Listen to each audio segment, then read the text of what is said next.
everyone. It's good to meet you. My name is Lauren Thomas. I'm the General Counsel and Chief Compliance Officer for Dutchie. We offer e-commerce and point-of-sale solutions for state-licensed dispensaries. And I'm going to bring things down a little in a moment and start talking to you about payment processing and banking. But I want to start by saying that I was born and raised in Brooklyn, and yes.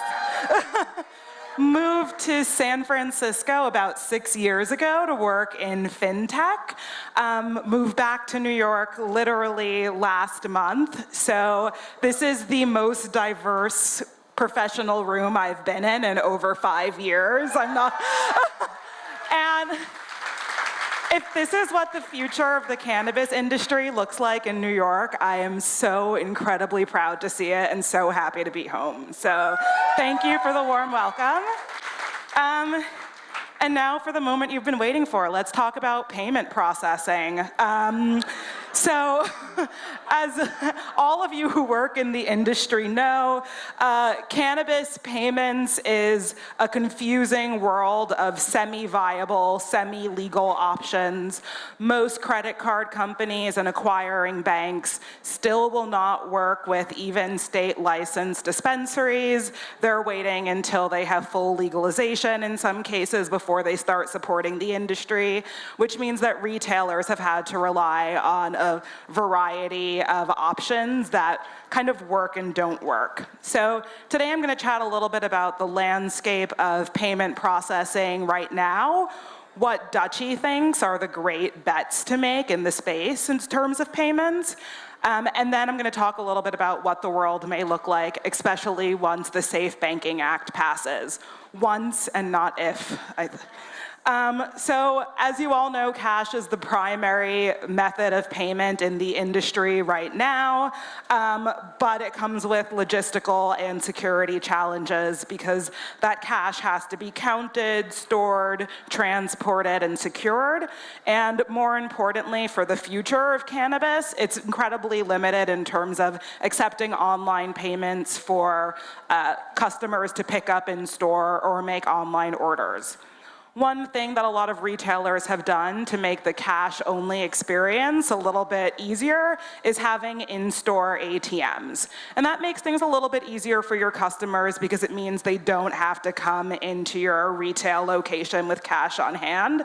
But as we know, some ATMs are incredibly expensive. They can cost retailers $4,000 or more, not including monthly maintenance fees, cash replacement fees, and then the consumer is also getting a charge sometimes of up to $5. So it's expensive, not very useful, and is not going to help drive delivery forward, which we know is going to be the future of the industry at some point, certainly already there in California.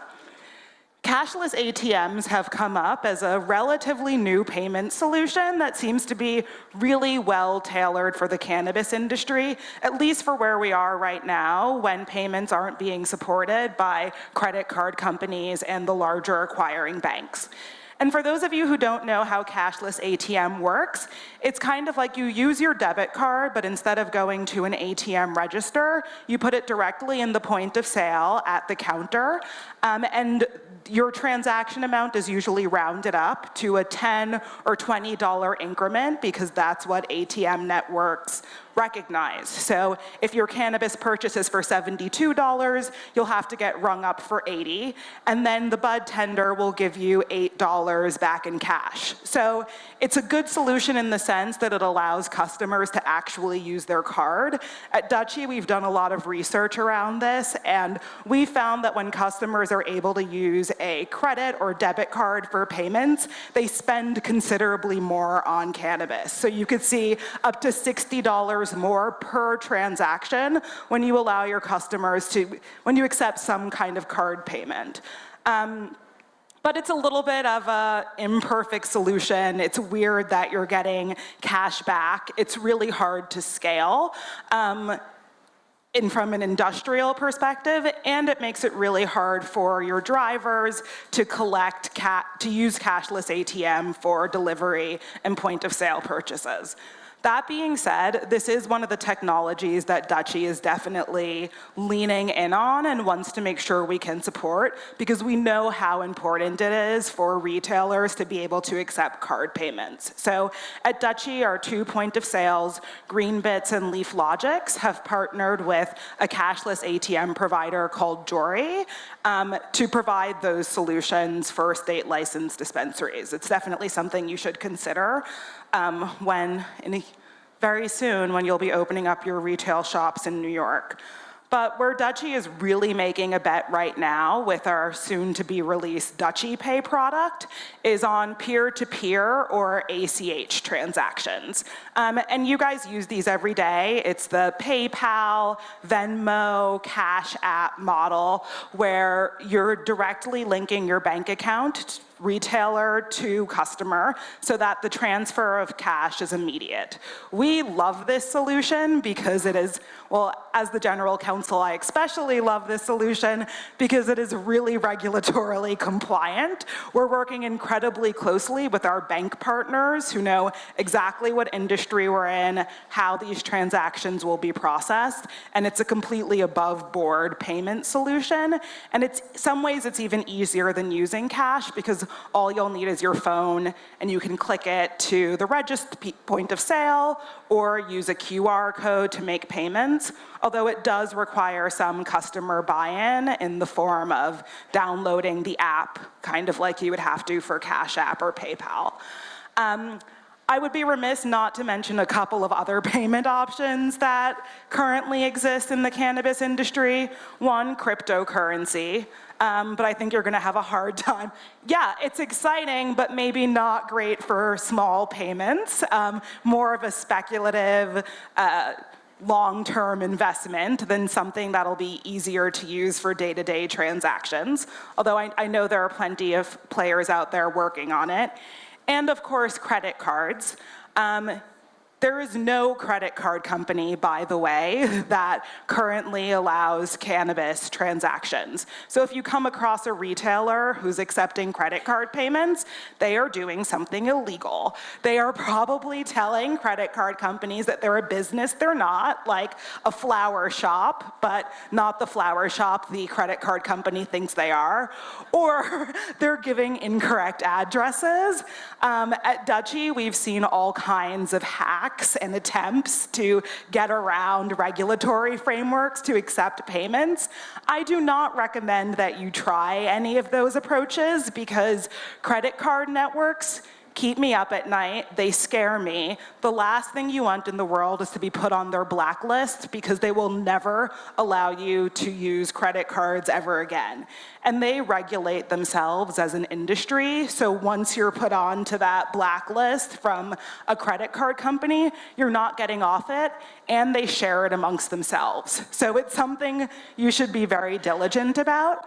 And it's also the reason why at Dutchie, we'd rather take our time to build out a point of sale payment solution that we know is 100% above board. So we've been working really hard to build out our own compliance structure. I just hired an awesome head of payments compliance, fraud risk, and making sure that we're complying with 100% of laws. And before you pick a payment processor for your own retail store, I really recommend that you diligence them. You have a right to know who their acquiring bank is, who their processor is, whether or not they're actually complying with laws and their bank knows what's going on, because if they get in trouble, sometimes that's going to trickle down to you. So you definitely want to avoid the unscrupulous players in the market. I know that a lot of us are thinking about now the Safe Banking Act, and I just want to give a little bit of perspective on what that is and where we think the market is going to be going when it's passed. So SAFE is the Secure and Fair Enforcement Banking Act that will basically provide legal protections for bank and financial institutions that want to service the state legal cannabis industry.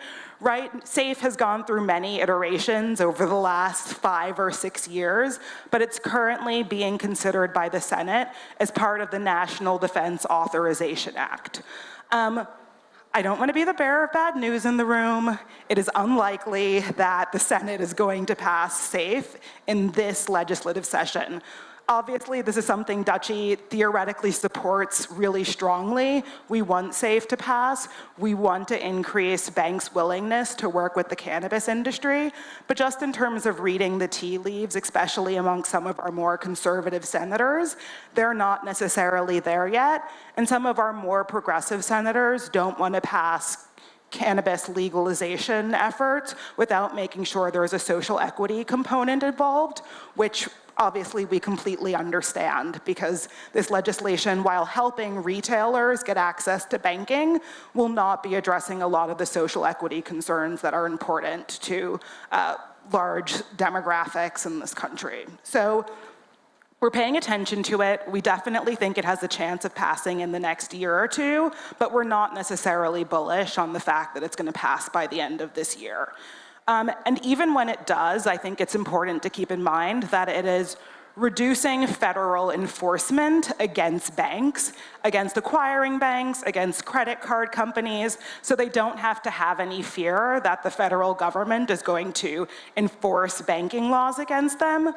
But it doesn't necessarily change the approach of banks. And really, there are reputational and risk-related concerns about entering the industry while cannabis is still federally illegal. So all of the major credit card companies have already made public statements that they don't intend to allow credit card processing even when SAFE passes.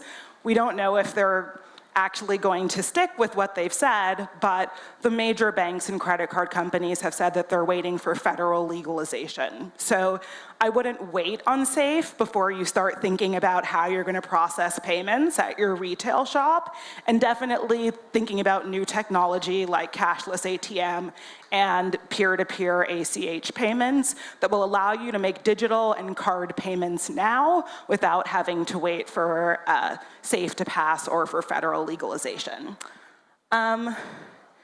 So, yay payments.